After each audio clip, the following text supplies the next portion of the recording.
Danielle Free. Miss Free, you're charged with driving while intoxicated. You're facing up to 6 months in jail and or a $2,000 fine.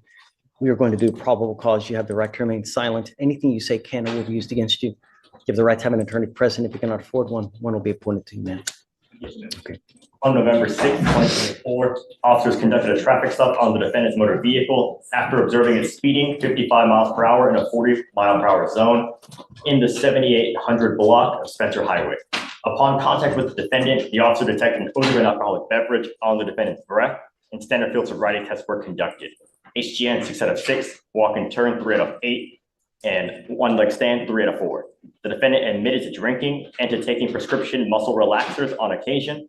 The officer located a case of twisted teas in the defendant's motor vehicle with 2 open cans of twisted teas, 1 in each cup holder. And So consuming while driving? There were 2 open cans in the cup holders, yes, Your Honor. And DICs were read, and the defendant consented to blood.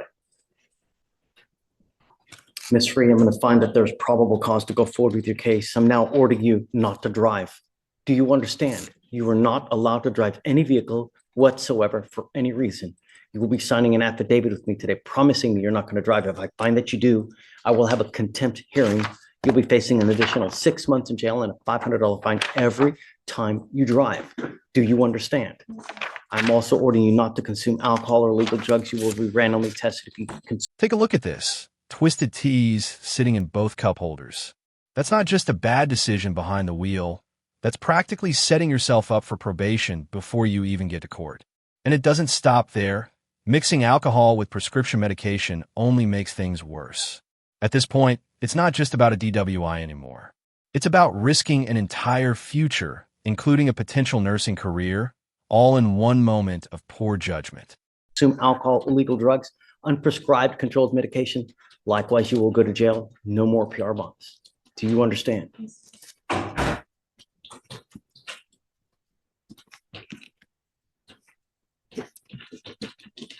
Any prior DWIs, Alex? No, Your Honor. Any prior criminal history at all? She has a prior racing on a highway that was dismissed earlier this year.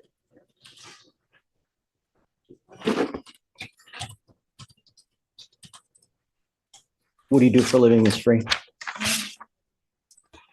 Why? I just graduated nursing school, so I was a CNA and caregiver in an independent care facility.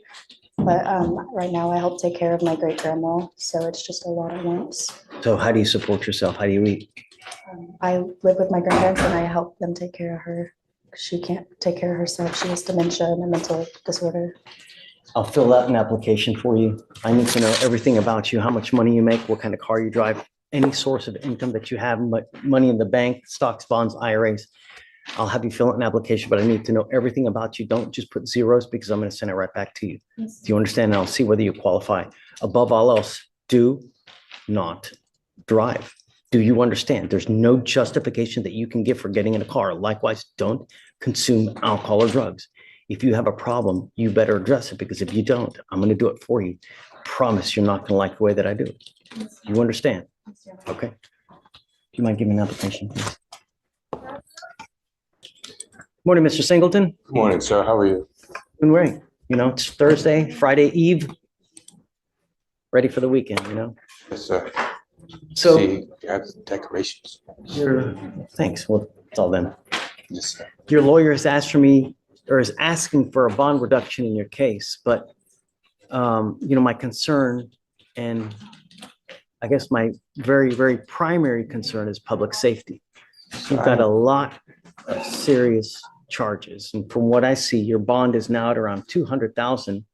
You've got 2 open aggravated assault cases, and you got an assault of a family member with us. Now switch to this case. 2 aggravated assaults and 1 family assault, and he's still asking for a PR bond. That's like asking for VIP treatment at a crime scene. With charges this serious, the court isn't just looking at one incident. It's looking at a pattern. Even the judge starts questioning how much leniency is too much. At some point, the system has to draw a line. Bond is set at $5,000 too. What did you guys want? Possibly looking for a PR bond due to the fact that his other 2 cases are extremely high. We believe that he should be able to bond out on that. We have been talks, he has been in talks with some family members regarding possibly coming up with money for the other two bonds, but reducing it here would possibly help him out regarding the overall amount that he will have to come up with. Well, so my concern is it looks like in September, he had an aggravated assault with a deadly weapon dismissed, right? I believe that case got filed twice, and they. So what's going on with the cases upstairs? And is it the same complaining witness as our case? There's two complaining witnesses on those cases, Judge. And it looks as though it's a different complainant with us. Is there a weapon involved? Is it a shooting? On the aggravated assault with a deadly weapon, Judge, so in the felony cases, there's two weapons involved, a machete and a gun, a 9mm handgun. Does he shoot at them? Does he shoot At them. So the state would be opposed to lowering bond, Judge, given the severity and the propensity to violence that felony cases also show. Oh, I think I remember this case. It's about a neighbor, and it's either about like a fence or it's about some bushes or some, right? So the state's concern is community safety, Judge. So for those reasons, we would be opposed to lowering his bond. Even if it's not going totally to a PR, if it's possible to do 2,500, that would great. I don't know, you know, I mean, we gave you a PR bond in this case. I let you out, right? And then you go out, you allegedly have these now two aggravated assault cases where in one, you point a gun at someone. Shoot them in the head. And if I remember, it's something so trivial over.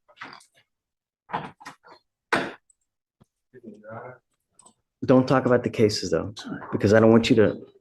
I want to incriminate myself or anything, but I live by truth, sir. And these people stole stuff from me. No. But Mr. Singleton, Not that. Okay. there's a certain way when someone takes something from you, there's a certain way that you got to act. I'm the one You that know? called the police, Your Honor.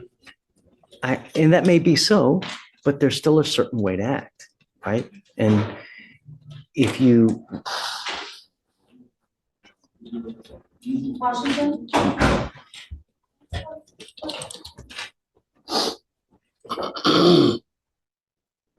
Refresh my memory because I just don't remember it. I can read. Yeah, go for it. Just a brief synopsis. On or about September 7th, 2024, complainant Sarver Shh. his truck when he was awoken by the defendant knocking on the window with a 9mm handgun. The defendant then pointed the gun at complainant Sarver and demanded that the complainant get out of the car. When complainant Sarver got out of the car, the defendant stated that he would shoot the complainant in the head.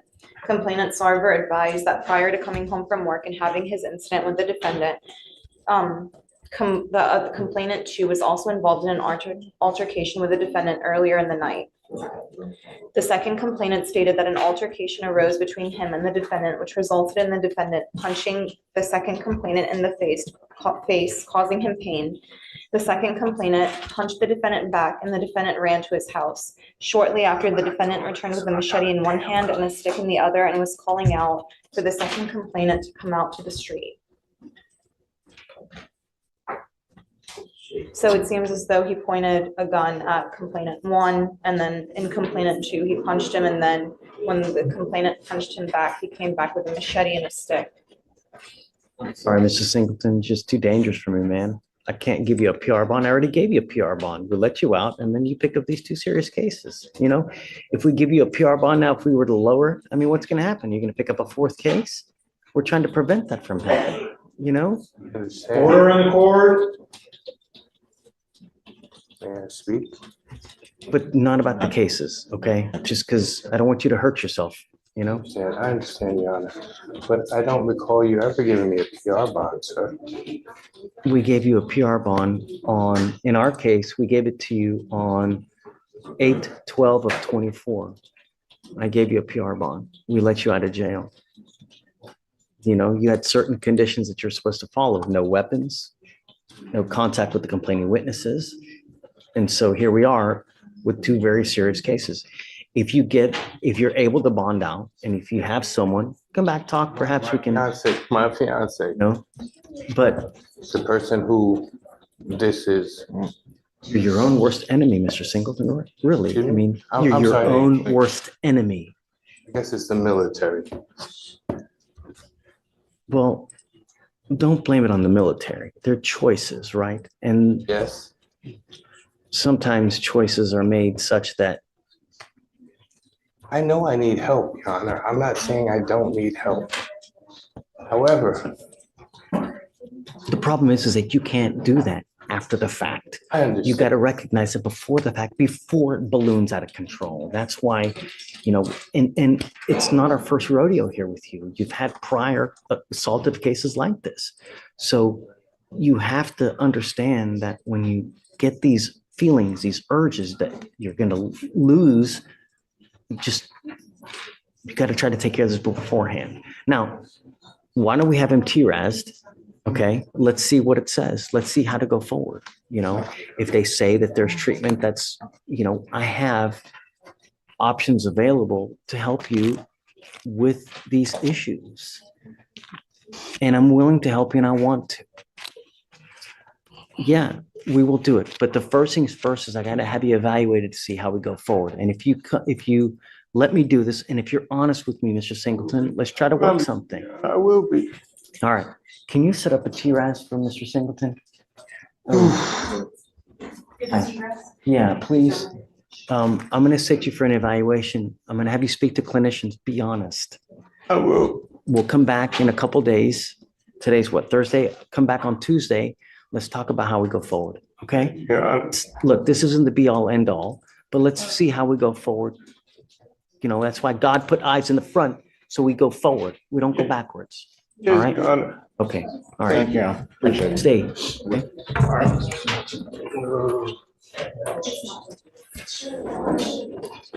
Alan, depending on what that TRAS says, it may also help with what upstairs to try to work out some kind of treatment program so that, because it's all just anger, right?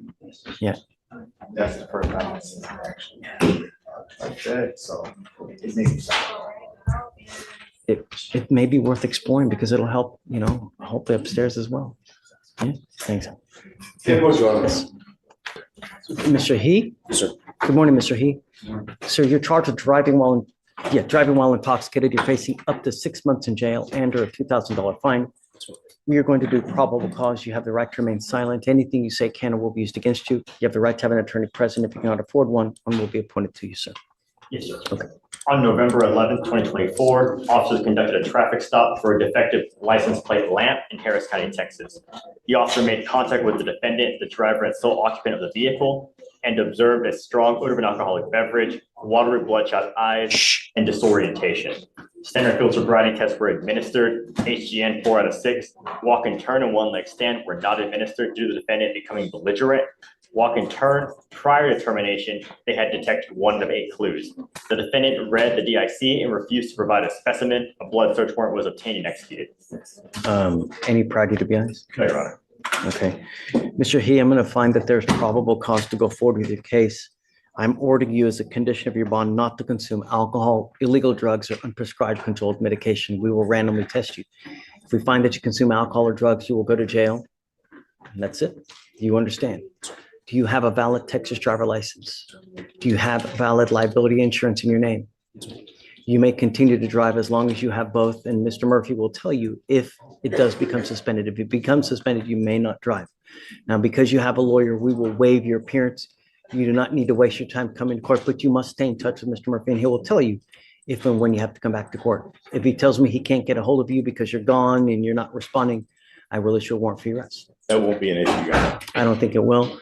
But we have to put you on notice of what we expect and what happens when you start acting up. So we will have you just sign a reset with Victoria. We'll have you get with Felicia for your bond conditions, and then you guys are free to go. Okay? Judge, thank you very much. Guys, we're talking about Akin Pelu. Is he on the docket today or no? No, you just want us to come back let me give you a cause number, guys. And I remember this case, Judge. I'm just, I'm at a loss of everything, you know? You're on 2 different felony probations, both of those for driving while intoxicated. Both of those are felonies. So it's not only do you pick up 1 DWI third, but you pick up a second DWI third. Get on probation for both of those. And now you've picked up here, driving on a suspended license. We ordered you, number 1, not to drive, and number 2, not to consume alcohol.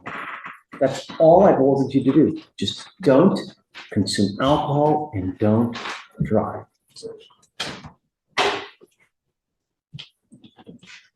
Has anything happened upstairs? Well, Your Honor, to be fair, I think the integrity of the machines are in question. 11-7. So when he picked up the first one on 10/29, you told him to test Monday and Thursday. You picked up what? The machine? No, when he when you thought it was a tamper on 10/29, he started testing Monday and Thursday, which in this case helps us. So on Thursday, 11/7, he was here in court where he tested. He tested at 12 o'clock.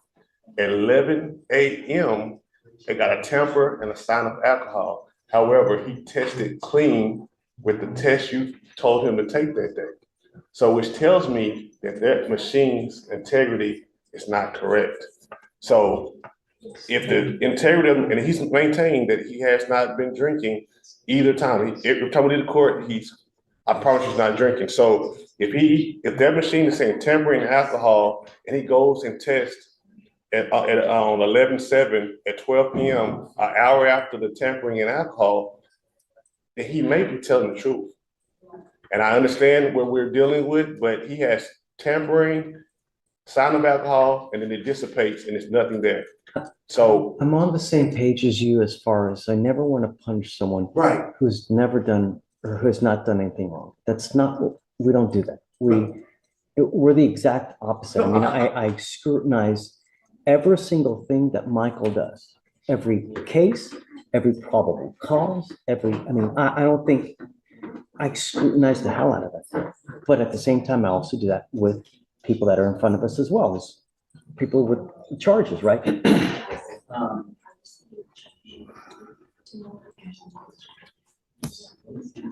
And Your Honor, and to say off the record, I know that you do that. I know that you are a judge that will be very fair in these situations. So I'm just saying that. So he takes a urine sample. It looks like on 11. What day was it? 11/7. 11/7. I think the sample was taken around noon.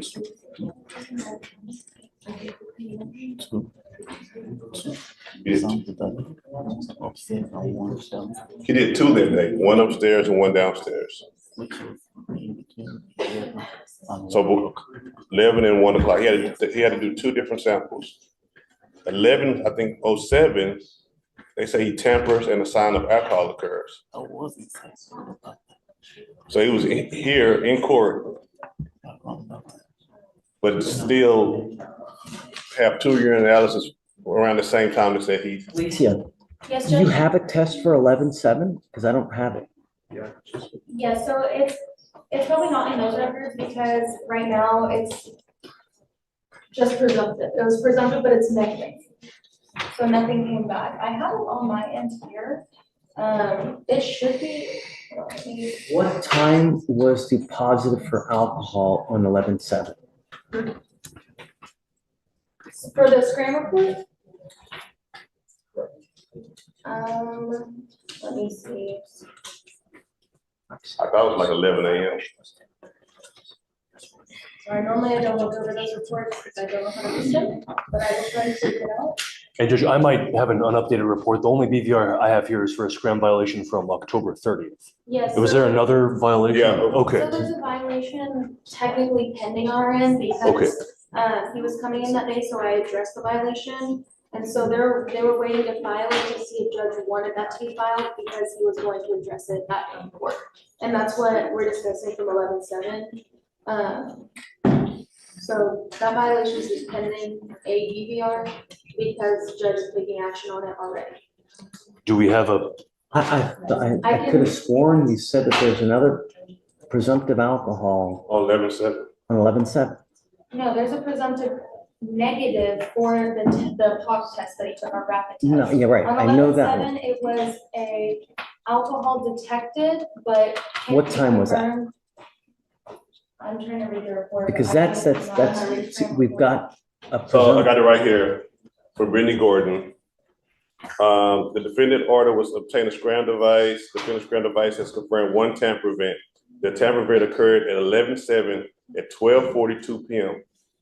Now he was taking the test at 12:30 Hold p.m. on. Saying it was 11-7. At 12:42 p.m.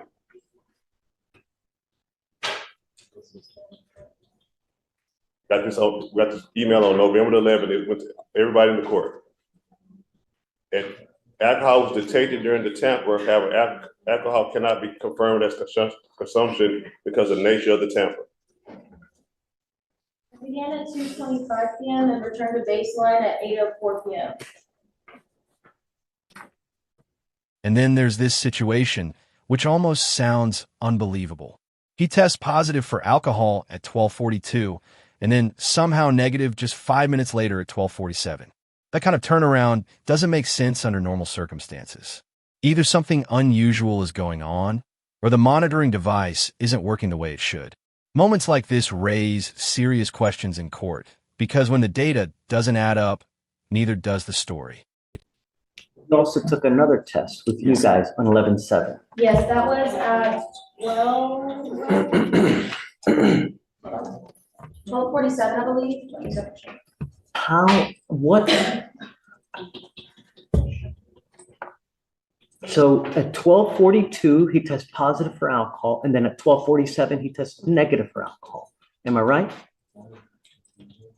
It was, sorry, let me see real quick.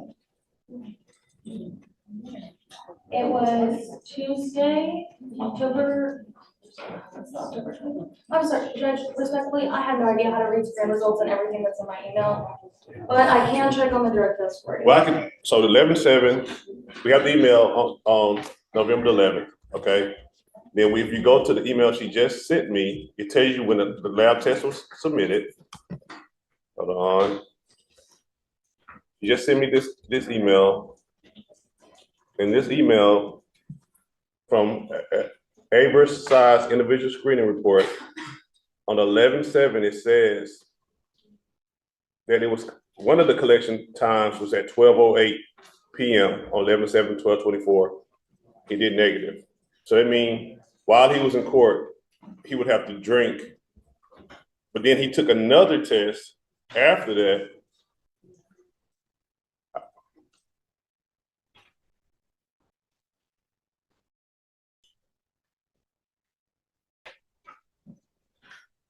I don't know what the other test is at. What I'm saying, Judge, I'm just saying this whole, if we were in trial right now, the whole integrity of these machines would be in question right now, because in the previous test, because the same exact message that we got on 11-7 was the same exact message that we got on 10-29. Scram tamper, alcohol cannot be confirmed, same thing. So what I'm saying at this point, he has maintained to me, and I know he's messed up numerous times. He's maintained to me that he has not touched alcohol since his last situation. He did drive. He's wrong for that. But these new testing procedures that he's got, What do you mean he did drive? that's why we're in here, because he was driving. So due to the charge, though. Yeah, he did drive. Lately, I hope to God that you're not driving this driving. No. I'm talking about due to discharge. While we're back in your court. Okay. Judge, I don't have any of those emails. I think the best thing at this point is we can set this off for a bond hearing, and I can bring Ronald Grant here to clarify all of this with all of us, because none of us are experts. We don't know how to read the report. I know what defense is saying, but I can't I can't even tell you the veracity of anything that's happening because I don't even have these emails. Yeah, so I So guess I can subpoena Ronald Grant. We can do this next week. I can get it done. let's not disrupt other people's lives. It's Sure. not necessary. Sure. He is saying that we have a test, and I mean, what Mr. Evans is saying, test 11/7, the scram at 12:42, there's a positive, but then 7 minutes later, there's a negative when he goes up there to test. The machine's obviously messed up if that's true. Is that what you're saying, Felicia? And then I've also noticed on the screen report, I asked them, because again, myself, I cannot acquire this, I have to have it provided from our case managers and the provider of the device. But the screen report, the only one that I'm seeing attached to the email is for the DVR that was filed for the 29th, but I'm not seeing the one from 11/7. So we don't have a scram report from 11/7. We have an It's email. not attached in the email, but we do have the rapid test when he was on site. The rapid's negative. Yes, and then we were informed, like I informed you yesterday, of the pending BVR violation for the 11/7 Hold, at that time. hold on. So Judge, we don't even have the scram report. We don't know what the presumed blood alcohol content was. It's very possible that if he had a very low blood alcohol content or breath alcohol content, that the scram detected that he could have come to court, taken a test and gotten a presumptive negative because it's already been eliminated from his system. That's why I'm saying I believe we need to get that scram report from 11/7, get what the tamper is, have Ronald come up here and tell you what's possible or what's not possible, because he's the expert, and I get what defense is saying, but he doesn't know either. But I don't think- let me respond to that. What we do have is a test that happened at 12:07. Right. And I can show you that one. So even if we don't have the one that she spoke of at 12:47 that she referred to, we have a test right here, which will make us have to believe that while in court, he drank some alcohol if these machines are deemed to be valid. And we were about to reprimand him for the 11/7 situation, but now it's time to. Reprimanding or remanding, or he's suggesting that we just do it at a later time to get everything all together. Okay, well, in the meantime, since these machines, I'm not gonna take him into custody until I know 100%. but can we, because he's working, he's come up here. The reason why you put him on Monday, Thursday is because these tamper going down. So if we're gonna wait to see if these machines are valid, I'm requesting that we go back to the same bond conditions that we had prior to the tampering. So he does not have to miss work twice a week, coming out here and testing, because all we know, this could be a big mistake. And I would strongly object to that, Judge, based off what he's on probation for right now. But the only reason why we're doing the twice testing is because of the tampering. So if the tamperings are invalid, why are we doing something extra when that wasn't what the judge originally wanted? Well, because there's an allegation right now. We need time to confirm or deny that. But for now, the safety of the community warrants these bond conditions, in my opinion, Judge. And I strongly disagree. Mr. Evans, we have a curfew on, right? I don't think we have a curfew. We just have the scram. You just have He the has a scram. curfew, Judge. Yeah. Well, So, okay. so, Are you working now? yes, sir. Working with a hospital in, I have a project with Epic. So I assist physician and nurses on the software they use called Epic. The software is called Epic. I don't want anyone to lose a job. I mean, the last thing I want is someone to lose a job, right? But I have to know that you're not drinking. I can tell, I know that you tell me no, but all I have are consistent problems. Every time we had you on docket for whatever it may be, there was always problems. Every single time you came in here with the DWI, there were issues. Every time you came in here with the suspended license. And I'm telling you the history that we have, you know? So that's why it's hard to believe all these coincidences when the nature of my relationship with him was every time we had a case, there was at least 3 BVRs, every single. And I was I was completely on your side. I thought he was telling me not the truth. But once I saw that he was in court that day. Let's do this. Let's set it for next week. Let's get every record, subpoena the person, right? Can we do next Friday, Judge? Is that possible? I'll be in trial next week till about Wednesday. Can we do next Friday? Okay, Or not Friday, Thursday? Or, okay, Friday's okay. Yes, Judge. yeah, and do you want me to waive the appearance? I just want you to waive the test. Oh, okay, I will. Yeah. I will. Yeah, that's all I want. He's got to be here for the next BVR here. No, yeah, that's fine. Yeah, I just want him to be able to work. So thank you so much. I'm tired of having to deal with one problem or the other. I would suggest that you go get a new machine so that we know that there are no more issues. Go down there, tell them, hey man, give me a new machine so that we know if there are any issues, that way you can make sure that you get a new one. Felicia, can we send him for a new one now? Yes. Just to make sure that, Okay, so you guys pick it, we'll do it. And then we'll do it. We'll take them off Thank that. Thank y'all. Yeah, we'll stop for now. Yeah. So you sent me the test upstairs, right?